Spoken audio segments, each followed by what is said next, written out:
ഞാൻ ടിസ. ഇന്ന് 55 വർഷം ഈ ലോകത്തിൽ ജീവിച്ച് പൂർത്തിയാക്കിയപ്പോൾ ഞാൻ ഈ ലോകത്തിൽ ഉണ്ടായിരിക്കണം എന്ന് ആഗ്രഹിച്ച എൻ്റെ ദൈവപിതാവിനും അതിന് കാരണക്കാരായ എൻ്റെ മാതാപിതാക്കൾക്കും നന്ദി പറഞ്ഞുകൊണ്ട് ഞാൻ പിന്നിട്ട ഈ കാലയളവിൽ നിന്ന് എന്ത് ഞാൻ പഠിച്ചു എന്നൊന്ന് വിചിന്തനം നടത്തണമെന്ന് എനിക്ക് തോന്നി. ഒന്നാമതായി എൻ്റെ ചിന്തയിൽ വന്നത്, ഞാൻ തനിയെ ഈ ലോകത്തിലേക്ക് വന്നു, തനിയെ ഞാൻ ഈ ലോകത്തിൽ നിന്ന് മടങ്ങും. കരഞ്ഞുകൊണ്ട് വന്നു, കരയിപ്പിച്ചുകൊണ്ടായിരിക്കും ഒരു മടക്കയാത്ര.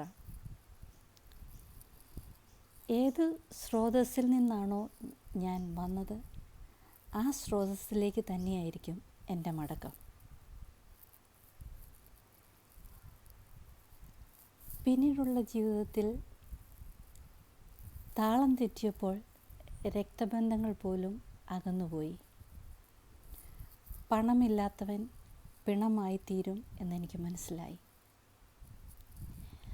അപ്രതീക്ഷിതമായ സ്ഥലങ്ങളിൽ നിന്ന് കല്ലേറുകൾ ലഭിക്കും എന്ന് ഞാൻ മനസ്സിലാക്കി. എന്നെ മനസ്സിലാക്കണം എന്നാഗ്രഹിച്ച് നടത്തിയ ശ്രമങ്ങൾ എല്ലാം വിഫലമായിരുന്നു.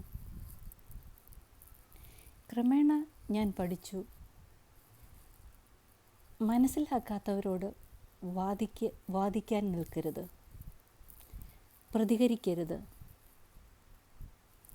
മൂല്യങ്ങൾ തിരിച്ചറിയാത്തവരുടെ മുൻപിൽ, മുൻധാരണകളിൽ ഉറച്ചു നിൽക്കുന്നവരുടെ മുൻപിൽ ഒരു അവഹേളനപാത്രമായി നിൽക്കരുത്. എനിക്ക് എൻ്റെ ശരികളിൽ വിശ്വാസമുള്ളതുകൊണ്ട് നിശബ്ദത, ക്ഷമ, അകലം പാലിക്കൽ എന്നിവ എല്ലാറ്റിനുമുള്ള മറുപടിയായി മാറി.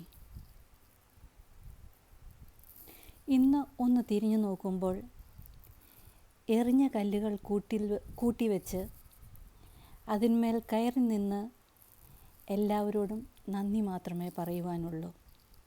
എല്ലാവരോടും എല്ലാറ്റിനും നന്ദി.